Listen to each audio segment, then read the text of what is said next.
Hello, my name is John Paul Weston. Welcome to the second episode of Music from the Inside Out, a podcast series about the relationship between musicians and their music during the time of their incarceration. As someone who has worked in prison chaplaincy for over 25 years, I've noticed the positive role music can have in the lives of inmates, both those who play, write, and perform the music, and those who come to hear them and the music they like to play. Musical inmates play and write all kinds of music. They invariably look to music to provide a creative and positive outlet for their lives in what can be an extremely limiting and negative situation. After speaking with a number of musicians inside prisons, together we thought it would be a good idea to explore some of the experiences, their thoughts and music that are coming out of the prisons in Canada. We felt it would be an opportunity for incarcerated musicians to reach an audience outside the prison walls and enable the musicians' families and friends to hear their loved ones' music. It also provides a chance for listeners on the outside to connect with some fellow Canadians and gain some insights into a vibrant and living musical tradition that, by and large, goes unheard and unnoticed by most music fans. Today, my guest is someone who has spent a long time inside of prison but is now living and working on the outside. I had the privilege of working closely with him for a number of years, and I'm delighted to have him with me on the podcast today. My guest is Rob Cattral. Welcome, Rob. Hey, John Paul, how you doing? I'm doing well and good to see and hear you again. Yeah, it's good to see and hear you too. It's been a while. It has been a while, yeah. I had just a couple of kind of generic questions to ask you, get a sense for, the role of music in your life growing up and that sort of thing. So first, have you always been interested in music? Honestly, since the day I can remember, I've always loved music. I mean, I remember driving around in the car as young as probably 3 and listening to AC/DC with my dad. And it just, man, I loved the guitar. And I knew from that point on, like I wanted to play guitar, right? Like from the time I heard Thunderstruck by AC/DC and More Than a Feeling by Boston, I was like, yeah, I got to play guitar. And it kind of went from there. I think I got my first guitar. I was either 4 or 5 years old. And obviously I couldn't play, right? But I like to think I could. And I kind of went from there. And as I progressed and started getting a little older and, messing around and actually kind of figuring stuff out, that's when I really took off with it and took an interest into it. And yeah, it's been a part of my life for over 30 years now. So That's amazing. Sounds like sounds like Shooting Star from Bad Company. yeah. Song. Was there anyone in your family that played musical instruments? Honestly, no. I'm pretty much the only person kind of in my family circle that really played anything was my cousin Sean. But other than that, I'm really the only person that ever took any interest in the music. So Yeah. I think my brother plays a bit of guitar now. He never did when I was younger. So when you ended up in prison, how did you find time and opportunity to keep your music alive inside? Honestly, I made time. Obviously inside prison, like you have a lot of time on your hands. And, when I found out I was, going to be doing some serious time, I reached out to my mom and I said, look, this is what we're allowed to have. Can you go buy me an acoustic guitar? And, she was able to get me an acoustic guitar, which was sent in with my stuff. And I'm really thankful for that because with that acoustic guitar, I had something that I could escape from realities with. I could close myself off in my cell and just, whether it was play a cover or create something of my own, I could just kind of escape and be at peace within the music and experiment, explore, have fun, and just enjoy myself and practice, better, like practice bettering myself. And the the acoustic guitar really opened my mind to a whole different style of music, because before prison I only ever played electric guitar. I never played acoustic guitar. Mm. So I was always kind of like metal or hard rock or something like that. And then, when I got the acoustic, it kind of opened my mind to a whole different style of music and a whole different way of creating. And like I say, in there you have all kinds of time, and I made time. You know, every day I would sit down, whether it was at lunch lockup or supper lockup or something like that, and I'd just sit there and play guitar. Yeah. So So, there was I also led the band in the chapel, which was a huge thing for me, um, because not only did I get to do what I love, but it helped me get involved inside the prison with music and leading music ministry and bringing some music to other people. And we had our music nights and stuff like that. And we had a band, and guys would come out, and that was super fun, and everybody always enjoyed that. So it gave me a chance to really work on my singing and work on playing in front of people as a group, and gain confidence and more knowledge, and solidify that. So yeah. So yeah. you had good opportunities to share your music with other inmates and also to perform with them and for them, alone and use Oh yeah. band. Yeah. Yeah. Yeah. We had lots of opportunities to do that, and a lot of that was because of you.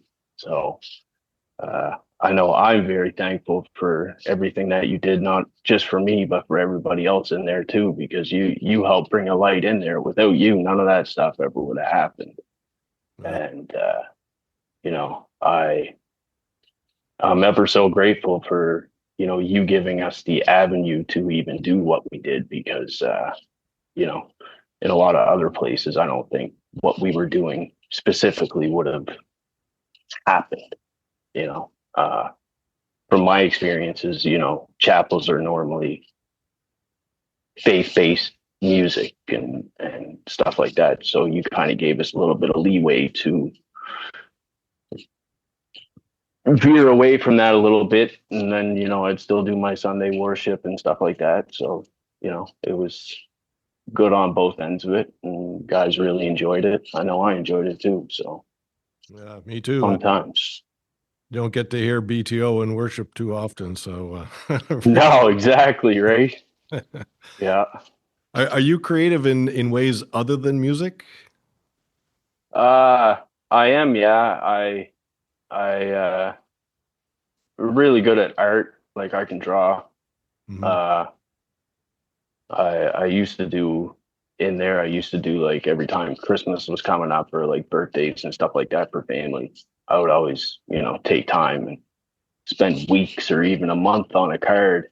Mm. And some of the cards I did are just amazing, right? I don't know.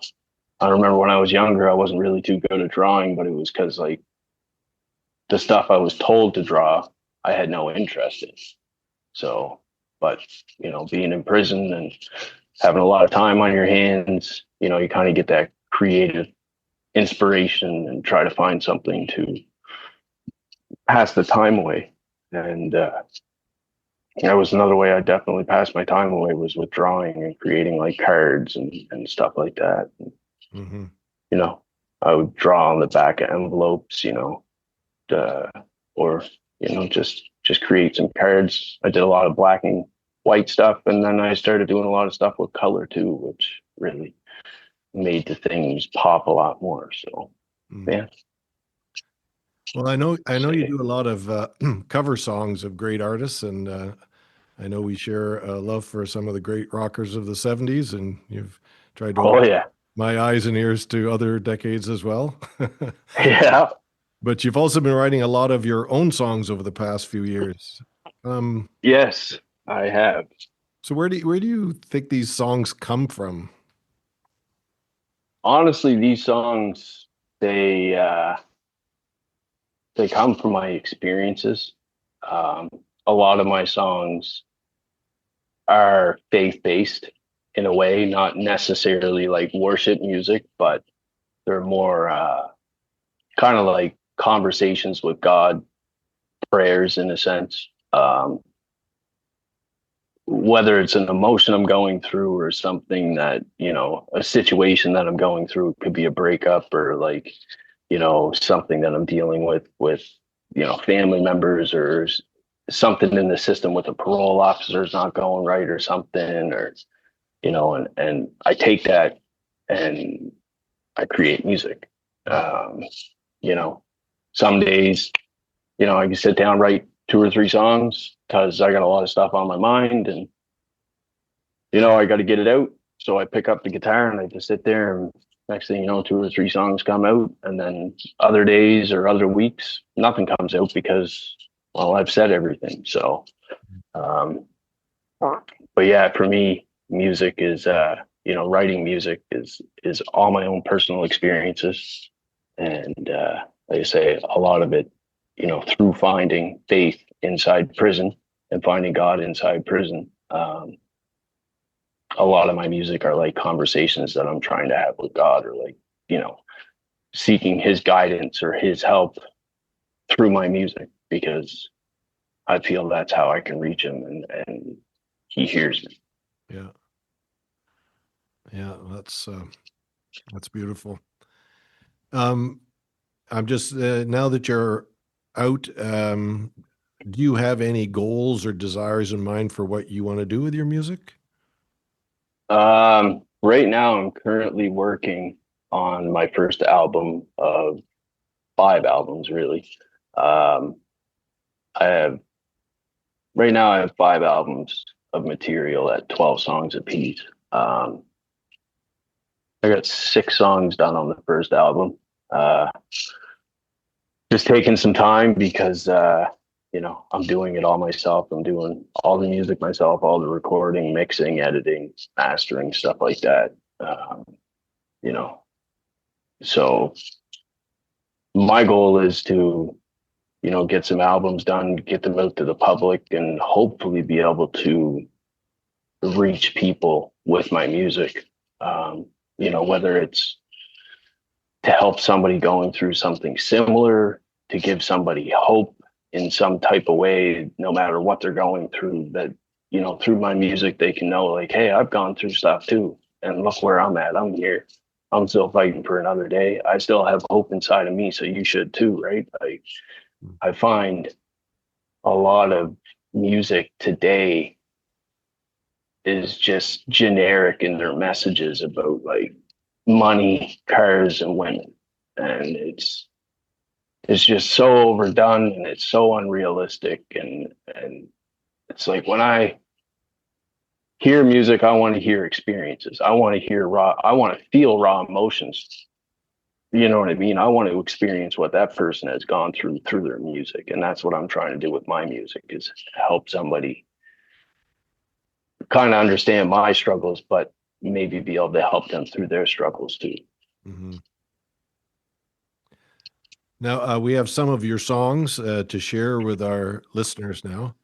I understand that you played most of, if not all of the instruments in the songs, as well Yes, I have. Yeah. as well as writing and singing all of them. I don't know if you're doing your own background vocals as well, but Yeah. been some Everything on here is me. So bona fide it's, Rob. uh, Yeah. it's a process. Well, that's pretty amazing. That's something like Stevie Wonder did. So you Oh, might have I can tell you, you were there for some of the first stages. Like, you were one of the first people to hear some of these songs. Mm, And, you know, I couldn't even imagine when I wrote these songs, how they have come to turn out now. yeah.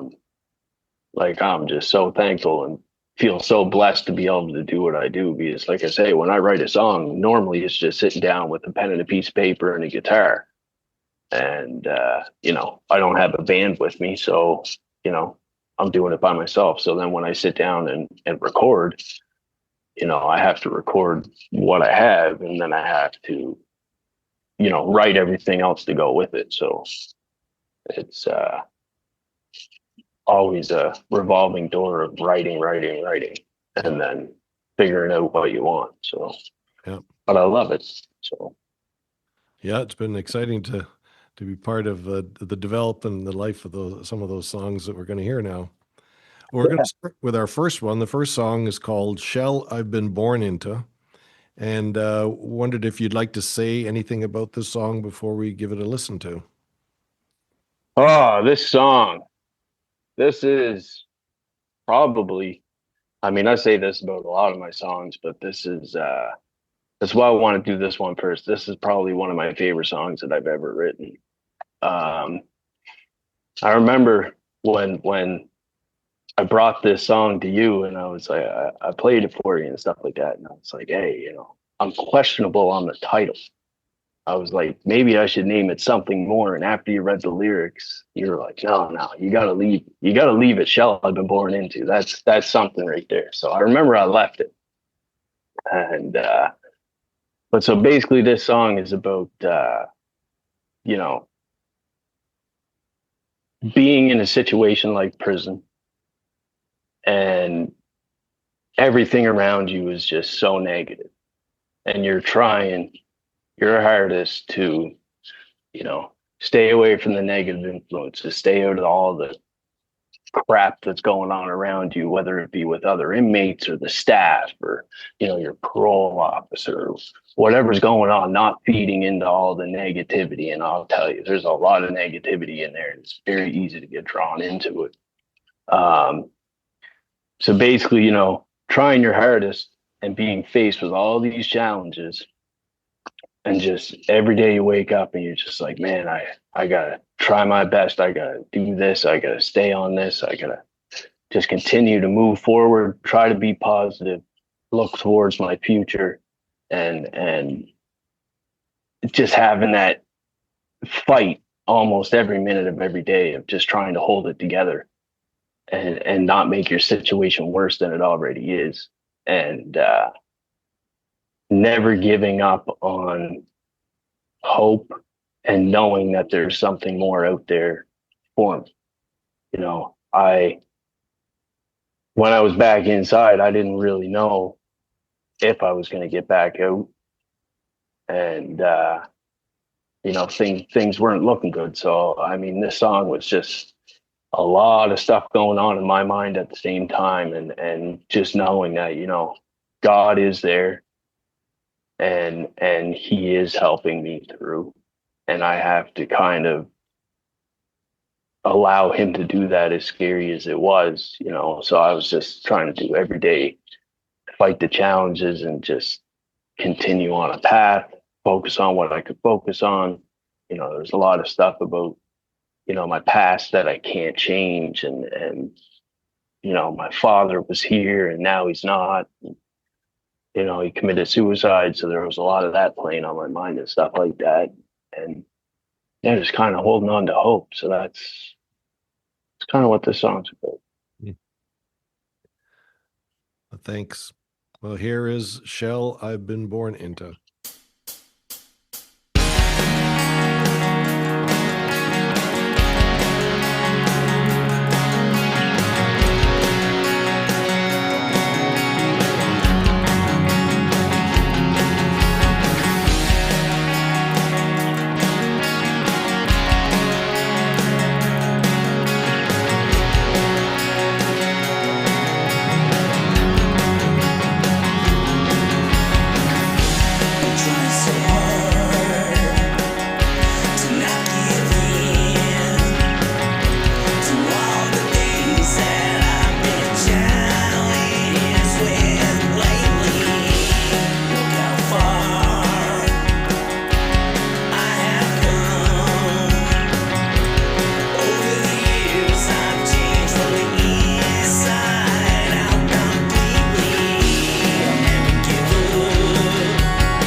is really good. It's really honest, and you're expressing yourself beautifully, I think. So thank you.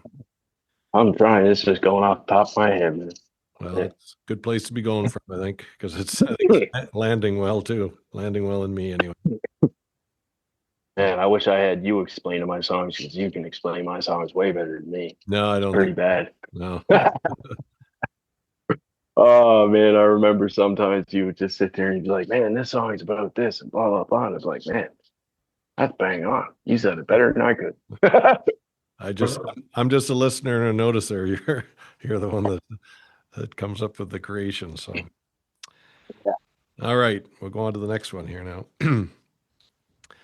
What was The that? next song I'd like you to say something about is one that seems to address those feelings of being lost, broken, or trapped.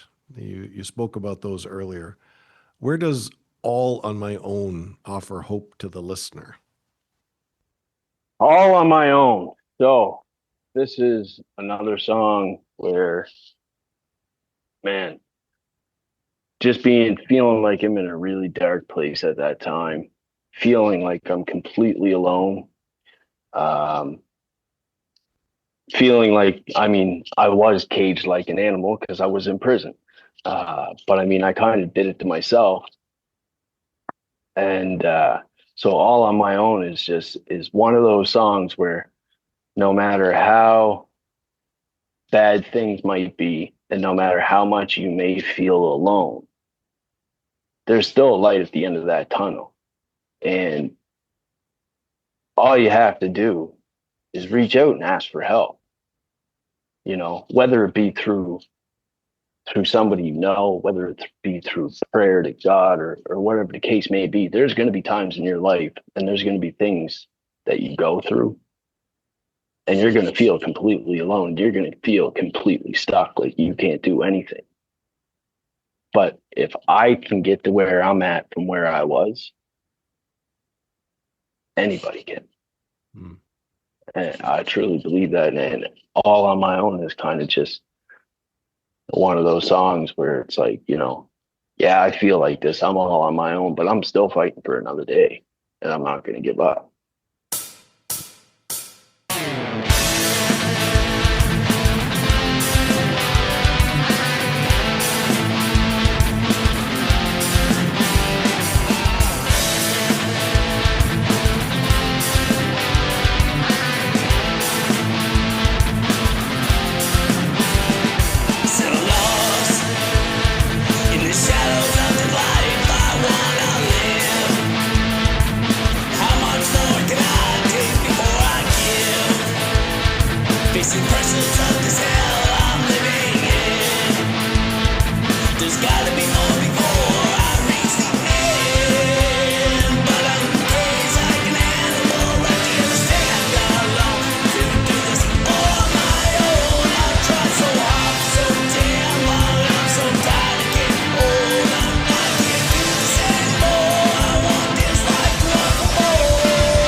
Do I have to fight for everything?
That's All on My Own by Rob Cattral.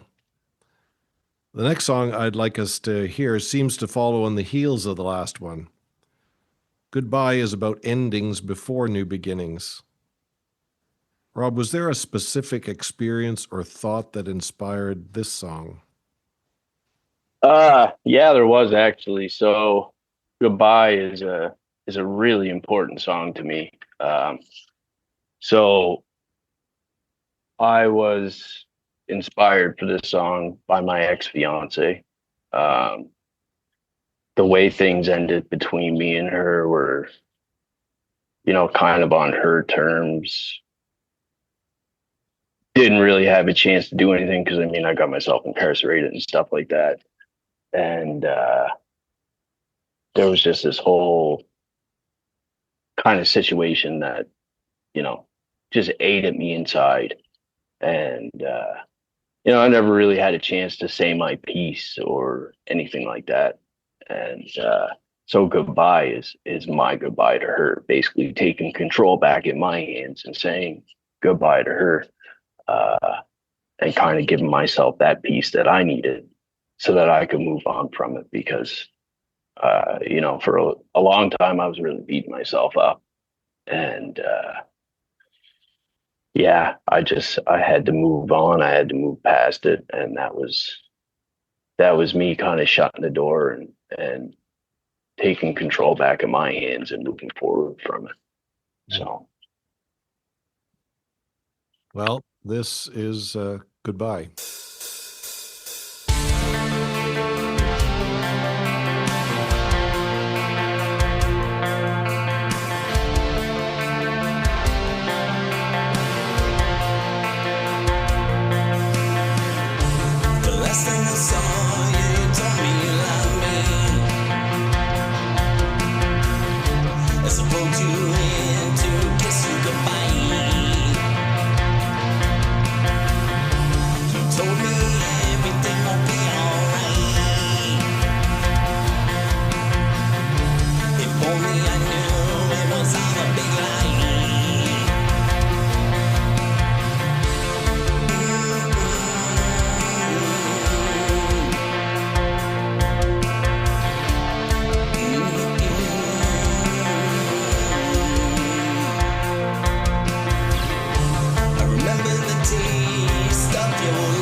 So, Rob, you spoke of how so many of your songs come from a place of struggle and faith and how they are like prayers.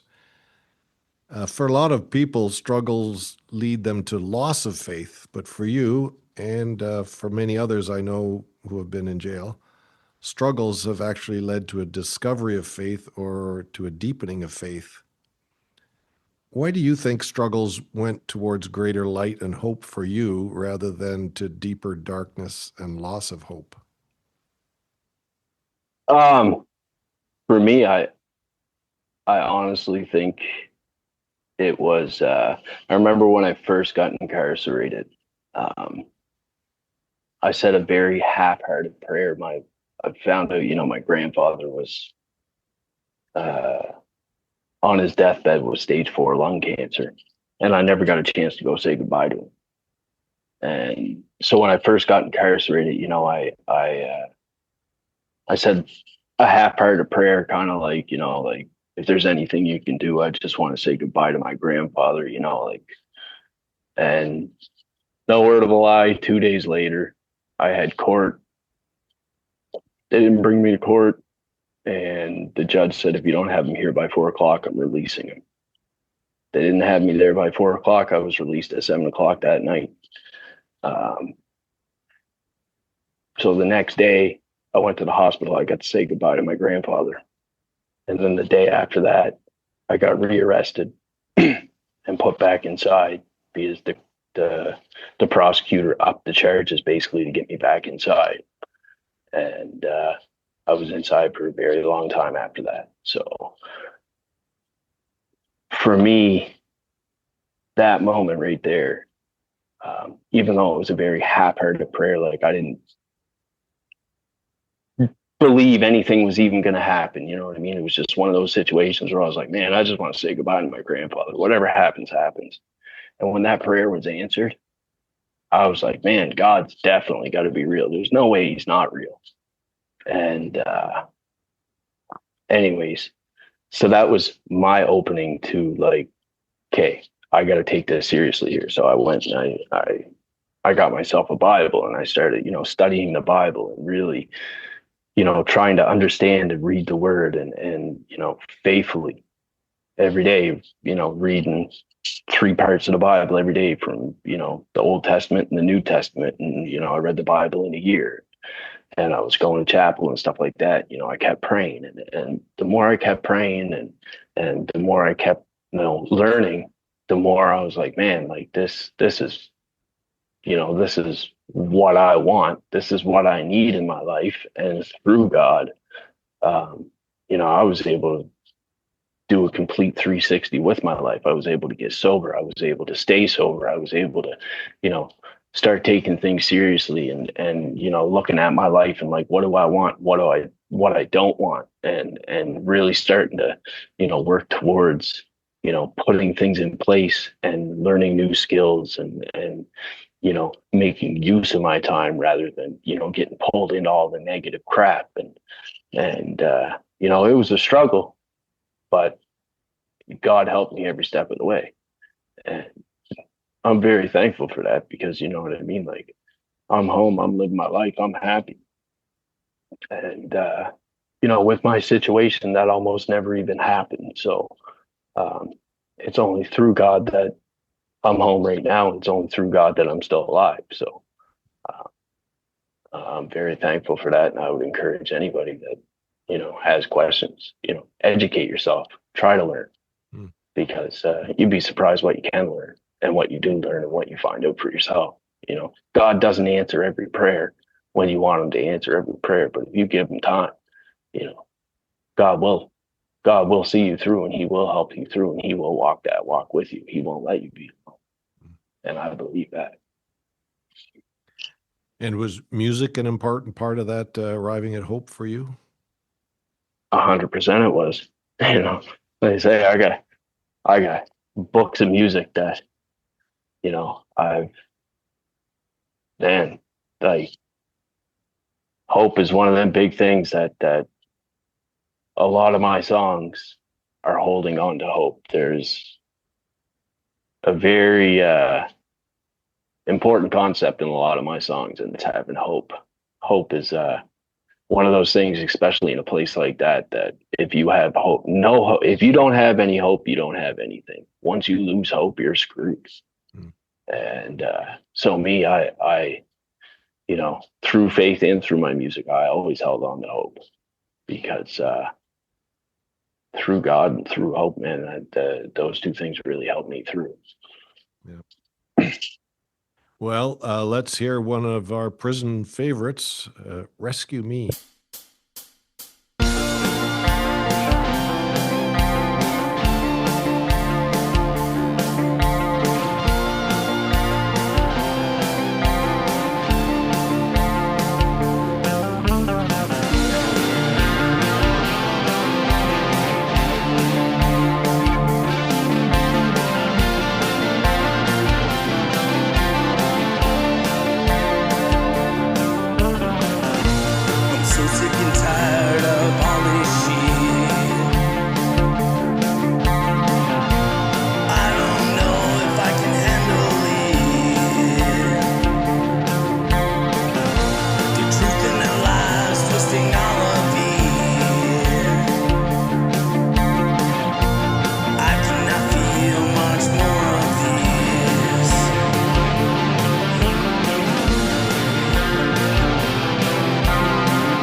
Well, this has been such a pleasure speaking with you and hearing some of your songs again today, Rob. The one, Yeah, it's been a pleasure speaking to you too. it's as I said, it's lovely to come kind of full circle on some of these from hearing your first scratches and development and the performance and the way you've honed them to the finished product that we have now today. The one we saved for the end sounds like a bit of a theme song for what you've described as your musical spiritual journey with us.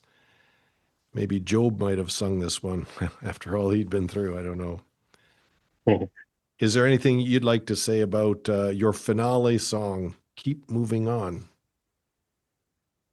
So keep moving on. This was a very tough song for me to write. I was in a very depressed state of mind when I wrote this song. I was more or less, I was suicidal, but I knew that I had to hold on, and I knew that I had to,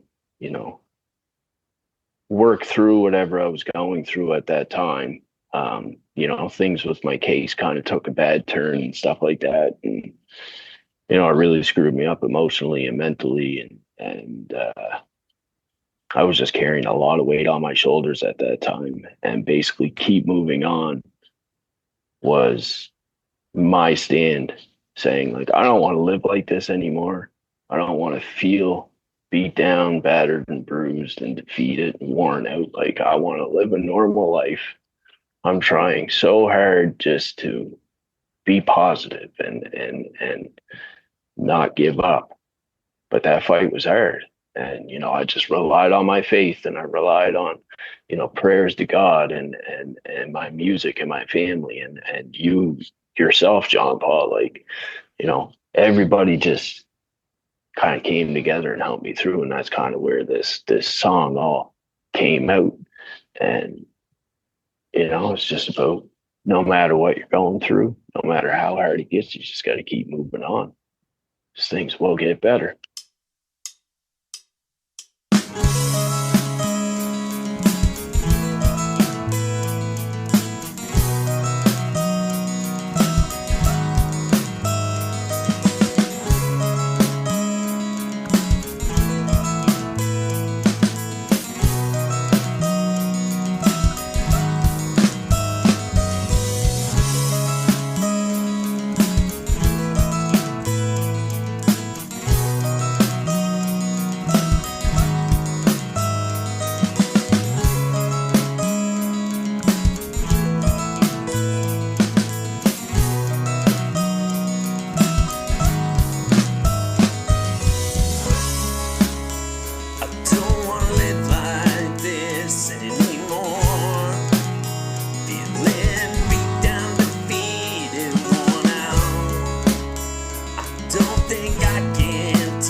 it's time for us to move on from this episode of Music from the Inside Out. Our special guest has been musician Rob Cattral. Rob, we want to thank you for sharing so much of yourself, your music, and your journey, and the hope that lives in you and your music with us. We wish you every good thing for your life and your music on the outside, and look forward to hearing much more from you in the future. I want to thank the staff of Correctional Services Canada Atlantic, and especially the warden and staff of Dorchester Medium and Minimum Institutions, and Mr. James Anderson and the team at CHMA Radio Mount Allison for making this series possible. Tune into the podcast series at chmafm.com. You can also visit CHMA's channel on YouTube. We look forward to bringing you more episodes in the near future. I'm John Paul Weston. Thank you for listening.